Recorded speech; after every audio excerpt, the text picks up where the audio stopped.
Talk about the trouble with schools comparing President Trump to Hitler and Mussolini, apparently. It happened inside one high school classroom in Saratoga Springs, New York.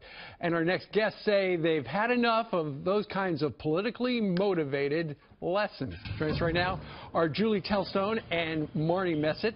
They started a group called the Conservative Chicks to keep those teachers honest. And they joined us today from Albany. Ladies, good morning to you.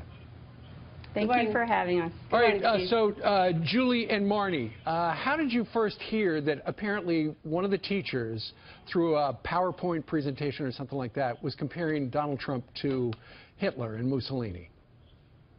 Okay, Steve. Well, prior to the election, we formed our Conservative Chicks group, which is a group of like-minded conservative women who came together due to our love for politics, our support of our president, and our friendship.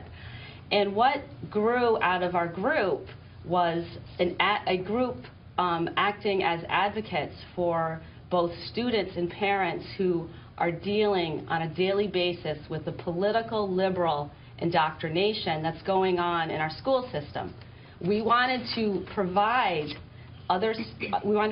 students and family with that mode of communication if they weren't comfortable going to the school directly. Okay, so that's why you got started. Tell us about this particular instance. One of your kids came home and said, hey, you're never going to believe what I learned in school. They compared Trump to Hitler.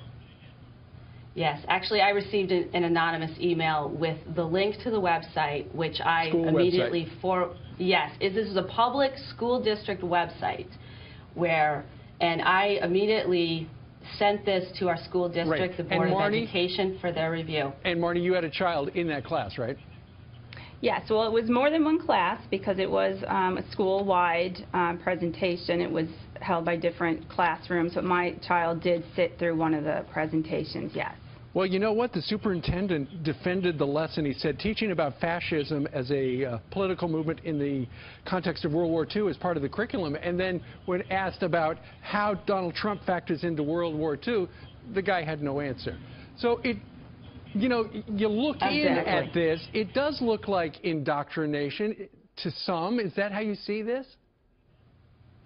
Absolutely, and things like this, we have more stories. We could actually do additional segments with you, Steve, but the fact that the Board of Education met last night and this was not discussed, not one word was spoken of the national coverage and the parent concern over comparing our president, who I teach my kids to respect, the presidency of the United States.